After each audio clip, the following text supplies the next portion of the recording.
کے دل سے عرض کر رہا ہوں، سب کے دل دکھے ہوئے ہیں۔ حلب اور شام میں جو قیامت برپا ہے ہمارے مسلمان بچوں پر، عورتوں پر، بوڑھوں پر، جوانوں پر، بیماروں پر، ایسی قیامت برپا ہے کہ ہمیں یاد نہیں پڑتا اپنی زندگی میں ایسا ظلم و ستم کسی علاقے پر ہوا ہو، ایسا یاد نہیں پڑتا۔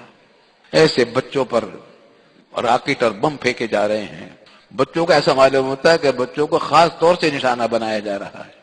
وہاں کچھ حضرات اپنے پاکستان کے گئے ہوئے ہیں امداد کے لیے، تو انہوں نے ان کا رات ٹیلی فون میرے پاس آیا پرسوں رات کو، ان کے یہاں آدمی اسلام آباد میں، ان کی ایک فاؤنڈیشن، ایک خبیب فاؤنڈیشن، تو وہاں ترکی میں وہ کام کرتی ہے خیراتی، تو انہوں نے اپنے آدمی کو فون کیا کہ ابھی ان کو فون کر دو، میرے بارے میں کہا۔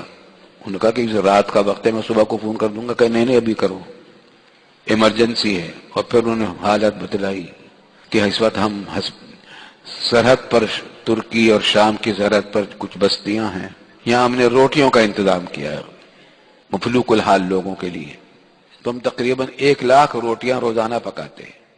40 تندور کام کر رہے تھے، مگر پیسوں کی کمی آ گئی تو اب صرف 10 تندور کام کر رہے ہیں۔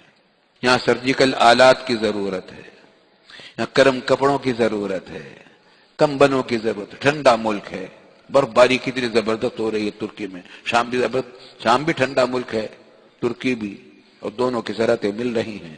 الحمدللہ ہمارے کراچی سے بھی مفتی عبدالستار صاحب گئے ہوئے ہیں، اور وہ کام وہاں کی حکومت کے ساتھ مل کر رہے ہیں۔ تو اس واسطے اب موقع ہے بہت اچھا اس موقع پر کہ ان کے اپنے بھائیوں کی جو کچھ ہم مدد کر سکتے ہیں کریں۔ سامان بھیجنے کا تو ہمارے پاس سامان نہیں، اگر بھیجیں گے کنٹینر تو کب پہنچے گا، اس پر خرچے بھی بہت آ جائیں گے۔ آسان معاملہ یہ ہے کہ رقمیں بھیجی جا سکتی ہیں، وہ پہنچے ہوئے ہیں۔ رقم بھیجنے کا طریقہ ہم نے ان سے کہا ہے کہ آپ ہمیں بتلائیے کس طرح بھیجیں، وہ آج کل میں ٹیلی فون آ جائے گا ان کا، انشاءاللہ بتا دیں گے۔ رقمیں بہت بڑے پیمانے پر ضرورت ہے، جتنی رقم بھیج سکے بھیجیں۔ اس وقت بہترین موقع ہے، زکوٰۃ میں بھی، بغیر زکوٰۃ کے بھی دیں، بغیر زکوٰۃ کے بھی۔ صدقے سے بلائیں دور ہوتی ہیں، اس نیت سے صدقہ کریں کہ ہماری بلائیں دور ہوں، ہماری مصیبتیں دور ہوں، اللہ تعالی ہم سے راضی ہو جائے، گناہ ہمارے معاف ہو جائیں۔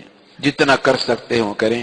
ہم نے دارالعلوم میں استقبالیہ کے اندر اس کا انتظام کر دیا ہے، متاثرین آفات کے نام سے وہاں پہلے سے ایک اکاؤنٹ کھلا ہوا ہے۔ پاکستان میں جتنے زلزلے وغیرہ آتے رہے ہیں اس میں لوگوں نے رقمیں دی ہیں، اور وہاں پہنچائی گئی ہیں وہ رقمیں اور سامان، انشاءاللہ اب وہاں بھی پہنچایا جائے گا۔ اسی طریقے سے برما کے اندر جو ظلم و ستم ہمارے مسلمان بھائیوں پر ہو رہا ہے، وہاں بھی قیامت ڈھا رہی ہے۔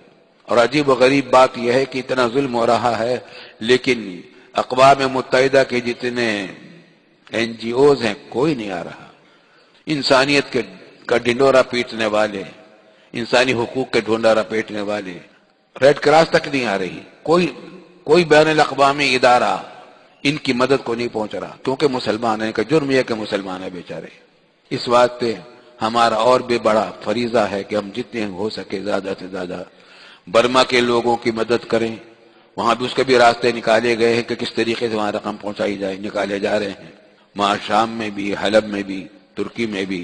اس کے علاوہ اور بھی دوسرے طرح کی آفات آتی رہتی ہیں، تو ہم نے دارالعلوم میں اس کا ایک باقاعدہ کھاتہ کھول دیا ہے، اور اس کی رسید بک بھی الگ کر دی گئی ہے، تو اس میں رقمیں جتنی ہو سکے دی جائیں، اور اس میں وصولیابی کا انتظام ہو رہا ہے۔ انشاءاللہ تعالی اس کو وہاں پہنچانے کا اطمینان بخش انتظام کیا جائے گا۔